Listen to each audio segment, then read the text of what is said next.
Welcome back, everybody. Welcome to Spartanburg. We're excited to be here after a couple days of rookie camp. Get the vets in, get through all the physicals, all the prelim stuff, and get out here and get to work. So I'll open it up from there. Frank, what was it like walking down the hill as the head coach many years after walking down that hill as a player? What were your thoughts and emotions? Yeah, it's kind of cool. You know, I mean, it's like one of those things that's kind of personal, and I realize that's only personal to me, but no doubt it means a little something extra to me. You know, Coach Capers and I have had a few of those conversations, so great to be back. What are you able to take away from Bryce on day one, since it's day one? Good carryover from OTAs mentally and physically. Just thought really on offense, all the players, there was really good mental carryover. Very few mental mistakes out there today, so I thought we did a good job. Did you think Bryce threw the ball on time today, Frank? I thought he threw the ball, you know, on time. There were a couple throws you guys probably saw. There was one or two that was super early, you know, completion to DJ Chark, you know, on a deep out route. Got a little pressure, had to get it out super early. You know, great to show the ability to do that. You know, there's sometimes it doesn't always come out the way you draw it up, but there was a couple examples of that today. What jumps out at you about him, maybe away from the field, just as a person? What is the first thing that kind of comes to mind about him? Well, I heard Scott say something. You know, I watched a little bit of what Scott said earlier. You know, the other day. But you know, Bryce will fool you now. You know, because he's got this quiet demeanor. But I like the way Scott said it. This is a grown man. This is a stinking grown man, and he's in control. He knows what he wants and how he wants it done, and I think that's a good place to start from. You know, that's the humility factor too. Yeah, the humility factor, right? I mean, we look for that in all our players. It's huge, right? I mean, we always talk about this. We understand most players got the confidence thing down, right? So we're looking for players who got that humility, because that just, you know, that gives you the mindset, the growth mindset that we're looking for to keep getting better. In the interest of having this question out asked 100 times, is he QB1 now and now we're good to go? Yes, he's QB1. He is QB1. Right, just in terms of his progression from when you first got him in rookie camp to now, is he where you wanted to be, ahead of where you thought he'd be, behind? I think we've made good progress. I think Bryce has made good progress. You can just tell he and the whole group on offense. You know, just speaking about how you know, we've progressed things with an offense. You can just tell everybody's feeling more comfortable with it. Certainly Bryce is as well. So I feel good about where he's at. We got a long way to go. I mean, you know, it's day one, and I know you guys all understand that, but I would like where we're at. How important was it to get Brian Burns back out there, especially with installing the 3-4 here at training camp? You know, can't say enough of what it feels like that Deuce and I were standing out there saying that, and you know, I'm standing behind the offense when we're getting our team drills, and you know, and all of a sudden you look out there and you see Brian Burns standing on the end line of scrimmage. Oh, you know, we better be ready to play ball. Now, good thing we got Icky out there, and so we feel like that's a pretty good matchup. But two really good players. But and then the other thing, you know, right, we're all just getting to know each other. But just in the short time, because Brian didn't take a whole lot, you know, obviously in OTAs, but just the leadership, you know, his leadership. He's got a different style of leadership that I think we all feel. How'd you feel like you and the coaches communicated on day one and put the practice together and executed that? Yeah, it was good. You know, we were a little bit ahead of schedule, on time, at good tempo. You know, felt like Thomas and EJ and Tabor, you know, really did a good job of setting up, you know, and keeping things on pace, on time, keeping the guys focused. And then ultimately it's in the players' hands. You know, they got to make it go and execute, get the right tempo that we're looking for in the walkthrough in the morning, and then, you know, when we get out here first day, we're not in pads yet, but still get a good tempo and get good work done. I know Dante cleared his physical, but are you guys working him back as far as practice reps are concerned? Yes, absolutely. So we had, right, you guys heard Scott say that, right, everybody passed the physical except obviously the 4 PUP guys, but, you know, of all the guys that passed the physical, there's probably 3 or 4 or 5 of those guys who they're full go, but we're going to progress them just because of the nature of their injury and where, you know, what was done or not done in the off season. So we'll kind of ramp them up and monitor them along the way, building back. But they are full speed. and can do everything. How good specifically to have Dante and JC progressing from health-wise? It feels great. I mean, Dante's got that swag. We know he's a good player, got the skill, got the mindset that you need to play out there in the corner in that secondary. So the way that the depth of our secondary is, again, it's early, but you got to have depth there, and you got to have depth out there. So I feel good about that group. Frank, When you say that Bryce is QB1, is there any part of you that's surprised that you're able to say it that confidently this early in his development? No, there's no. I always felt like Scott and I and coaching staff, when we decided to pick Bryce, we imagined and saw the vision that we'd be standing here today saying he's QB1. Frank, you guys like Vitor and Arizona, these guys are making positions switches. What do you see from the first 2 weeks that shows progress? Yeah, good question. Like a guy with Vitor making that position switch, just progress. That's really, it's kind of the adage, 1% better. Let's just, and now that when we get into pads, right? So we can't get in pads until next Monday, I think it is. So, but just show the mental side of it, like I'm locked in.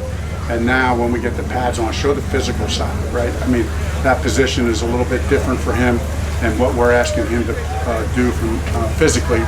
So it'll be good to see him get an opportunity to get in pads. Said that he felt like the energy yesterday was really good with the team coming in. I wanted to get your assessment of that and any way you can kind of compare that to any of the teams you coached or played with at this point in the season.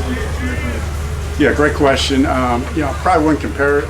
Really don't want to get into the comparing thing, but it was really good energy. And right, that's what we said earlier. It's got to come from the players, right? And I just think that there is a mentality and an excitement of, hey, we like the guys in our room.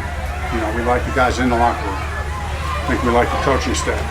So, like JC said the other day, according to most outlets, nobody's really expecting very much. So, let's just go about it day by day. Let's just get better, prove ourselves every day, and find a way to be ready to go week 1 against Atlanta. Frank, Camus had an interception today. Obviously, when you guys were together in Philly, he was more of a special teams guy. How much has he kind of grown from a communication standpoint, having that starting experience elsewhere, and a playmaking standpoint? I mean, yeah, phenomenal interception today, right? You guys saw it. I mean, I was standing behind the offense. Camus made a great play, great anticipation, great play on the ball, big time play. I just think he's playing with confidence. He's just played a lot of football. He came into the league and really made a name for himself as a special teams player, as a guy who you have to deal with on teams. But then he's really taken that to a new level playing linebacker. So he plays fast, he's instinctive, he's smart, and then he can make plays on the ball like we saw today. With Laviska, we've seen you in the past use kind of Paris Campbell and Naheem Hines as kind of like a Texas route, kind of move around type of guy. Is Laviska Shenault the guy you could do in that role? Yeah, we do think that Laviska is a guy that can be versatile. So, and I think as an offensive staff, we've all had experience with guys that we've had, right? But, we have to look at Laviska, for him, and how it fits in our offense. So, we'll dip our toe in the water on some of that stuff and see how it goes. And that's something that doesn't have to be in full bloom week 1. That can be in the beginning stages in training camp, and then the more success and momentum it gets, you build it. So that'd be more likely to pass. Frank, as a head coach, will it require a certain level of maybe extra patience starting a rookie quarterback week 1? Yeah, I mean, I think patience is good, period, right? I don't want to, and this is really hard to do. It's hard to do as a coach, it's hard to do as a player, it's hard to do as media and fans. We want to keep our expectations on the process, right? And so, and not try to make too much of any one play or any one game. And so I just think that's wisdom, that's good coaching, that's good playing. When we have a bad play, nobody's going to panic. And Bryce knows he's going to feel that from our staff. Like, that's already been said. Hey, you're the guy, let's go. Don't, there's going to be some ups and downs, but nobody's going to try to predict how it's going to play out the first year. You just don't know. So as coaches and players, we're going to make every attempt to avoid doing that. Coach, Hayden Hurst said yesterday that this was the place he wanted to be, the role he wanted to be. How did you see, what did he look like today? And then talk about the rest of the tight end group as well. What did you see from them? Yeah, Hayden looked good. He was limited, right, much of the off season. So, and he's one of those guys who has he's got a lot of energy, juice, passion. You feel it out there. So, he's a versatile player. We really see Hayden as a guy who can do it all at that position. And that whole room, though, we're excited about. They all have a role. We like that. They each have certain strengths that we can emphasize and continue to talk to that room about. We have big plans for them, but we got to roll it out day by day. Frank, a lot of players mentioned yesterday in talking to them just the aspect of staying here on campus and getting that camaraderie. How important is that, and how has that been, in addition to everybody being here and reporting with so many new pieces around? Yeah, every stage of preparation for the season is important. And I think the nice thing about training camp, when you walked in there last night, like, we all know what time it is. It's training camp. This is where you bond. This is where we iron things out. This is where we take the next step of preparation. And, so it's important, and appreciate the players embracing that. We give them a bunch of free time as well in the evening, to allow them time to study together, time to hang out together, so that's all part of it. Frank, what do you think about Mingo's possible role this season, and how is he look so far? He's going to have to earn it. I mean, he looks good so far. Mentally and emotionally and physically, he's at a good spot. But again, and I've found this over and over again with receivers, that we haven't put the pads on yet. So you got to get the pads on. Now, he's a big physical guy, so I think he's just going to get better with the pads on. That's what we're hoping for, but really done a good job. What I like about Jonathan is not too high, not too low, just kind of steady, works hard, and excited about him. Hey, hang on 1 second. Hold on, David. We're going to take 2 more questions. David and John Ellis. Seems like there's a comfort level that Adam Thielen brings to that group out there. What do you like about what he's watching? Adam is like another coach on the field. He steps into the huddle, he's making sure everybody's on the same page, and then he's leading by example with how he plays. So the consummate pro and playmaker, really, really glad he's here. John, Frank, you talked about a while back on a documentary, I know everybody's seen it, about the tempo you played with in Buffalo. Of course, Mark Levy. Is there anything you emphasize as a coach in terms of tempo here on spring practice? Is that something that's in your mind? It's kind of a broad phrase here, but in terms of when you look at the game, when you look at the scheme and the flow of practice, is tempo something you think about coming out? Yeah, the analogy I've always used is the tempo is like an old school boxing match, right? Not the like new cage stuff, although I'm sure that's cool too.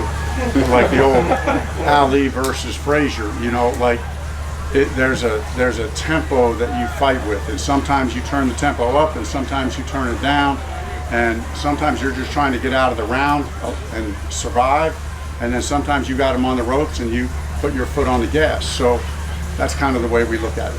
Thank you, Coach. Thank you. Thank you.